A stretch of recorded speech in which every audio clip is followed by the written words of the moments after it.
اعوذ باللہ من الشیطان اللعین الرجیم بسم اللہ الرحمن الرحیم وما زرع لكم في الارض مختلفا الوانه ان فی ذلک لآیات لقوم یذکرون اللہم صل علی محمد وآل محمد وعجل فرجهم سلام علیکم ورحمۃ اللہ وبرکاتہ۔ اللہ تبارک و تعالیٰ کا شکر ہے کہ اس نے مجھے یہ توفیق عطا فرمائی کہ میں نے سورہ مبارک نحل جو قرآن مجید کا 16 نمبر کا سورہ ہے، اس کی آیت نمبر 13 کی تلاوت کا شرف میں نے حاصل کیا۔ اب اس کا ترجمہ آپ لفظ بلفظ اپنی کاپی پر لکھیں اور اس سے مزید الفاظ بنانے کی کوشش کریں، جیسے وما، وا کا مطلب اور، ما کے مطلب جو، زراعہ زراعت کی، لکم تمہارے لیے، فی الارض زمین میں، جو اور جو زراعت کی زمین میں، مختلفاً الوانہ یہ مختلف ہیں، الوانہ اس کے رنگ، لون کے معنی رنگ کے ہوتے ہیں، ان بے شک فی ذالک اس میں لآیتن نشانی ہے، لقومی یذکرون ان لوگوں کے لیے جو نصیحت حاصل کرنا چاہتے ہیں،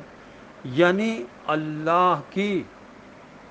بنائی ہوئی ہر چیز سے انسان نصیحت حاصل کر سکتا ہے، اپنے علم میں اضافہ کر سکتا ہے، یاد خدا میں اضافہ کر سکتا ہے۔ اب ہم کسی کام کی بنیاد اگر رکھنا چاہتے ہیں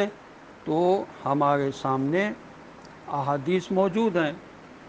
جو ہماری رہنمائی کرتی ہیں۔ کنز العمال میں حضرت رسول خدا صلی اللہ علیہ وسلم کی حدیث ہے کہ جو شخص کسی ایسے نیک کام کی بنیاد رکھ دیتا ہے جس پر اس کے مرنے کے بعد بھی عمل ہوتا ہے تو اس کے لیے اپنا اجر بھی ہوگا اور ان لوگوں کے اجر جتنا بھی اجر اس کو ملے گا جو اس پر عمل کریں گے، اور ان کے اجر سے کچھ کم بھی نہیں ہوگا۔ اسی طرح جو شخص کسی ایسے برے کام کی بنیاد رکھ دیتا ہے جس پر اس کے مرنے کے بعد بھی عمل ہوتا رہتا ہے تو اس کے لیے اپنا وبال بھی ہوگا اور ان لوگوں کے وبال جتنا وبال بھی ہوگا جو وہ عمل کریں گے دوسرے لوگ اس کی پیروی کرتے ہوئے، اس کے ترغیب دلانے پر، اور ان کے وبال سے کچھ کم بھی نہ ہوگا۔ اسی طرح حضرت امام محمد باقر علیہ السلام کی حدیث ہے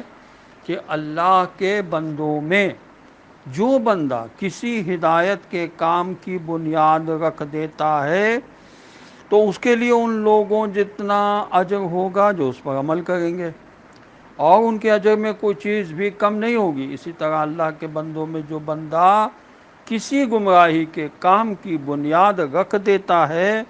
تو اس کے لیے ان لوگوں جتنا وبال ہوگا جو اس پر عمل کریں گے، اور ان کے وبال میں سے کچھ بھی کم نہیں ہوگا۔ تو ہمیں یہ خیال رکھنا چاہیے کہ ایسی برائی کی بنیاد ہم نہ رکھ دیں کہ جس کی سزا تو ہمیں ملے گی، لیکن اس برائی کو آگے پھیلانے والے جو ہوں گے، جو اس کو آگے پھیلا رہے ہوں گے، ان کا وبال بھی اس شخص کے ذمہ ہوگا جو اس برائی کو پھیلانے میں سب سے آگے تھا۔ یعنی ہمیں خاص طور سے یہ جو ہم چیزیں آگے بھیج دیتے ہیں، کسی نے ہم کو بھیجا، ہم نے جھٹ اس کو آگے بھیج دیا۔ اب ہم یہ نہیں دیکھتے کہ اس سے کسی کی مذمت ہو رہی ہے، کسی کی غیبت ہو رہی ہے، کسی کی برائی ہو رہی ہے، دین کو نقصان پہنچ رہا ہے، دین کا اس میں مذاق بن رہا ہے، ہمیں کسی نے بھیجا، ہم نے جھٹ آگے بھیج دیا۔ اب اس سے اگر پوچھو کہ بھائی یہ آپ نے کیوں بھیجا، اس میں کیا درس ہے، تو وہ کہتے ہیں ہمیں کسی نے بھیجا تھا تو ہم نے آگے بھیج دیا۔ اور ایسے ایسے گروپس میں بھیجتے ہیں جس میں صرف فقہی سوالات ہوتے ہیں، وہاں بھی بھیج دیتے ہیں۔ یعنی جو ان کو گروپ ملا کھلا ہوا، جو ان کے پاس چیز آئی وہ بھیج دیتے ہیں. اس سے ان کو کوئی مطلب نہیں کہ اس گروپ کا نام کیا ہے، کس گروپ میں بھیجا ہم نے. بعد میں ان سے سوال کرو کہ آپ نے یہ کیوں بھیجا، تو وہ کہتے ہیں کس گروپ میں بھیجا، اس گروپ کا نام تو بتاؤ، وہ بھی ان کو پتہ نہیں ہوتا. تو ان تمام چیزوں کی طرف ہمیں خیال رکھنا چاہیے، ہمیں دھیان رکھنا چاہیے، ہمیں ہوش سے کام لینا چاہیے، جوش سے نہیں کہ جو آیا جوش میں بھیج دیا آگے. السلام علیکم ورحمۃ اللہ وبرکاتہ.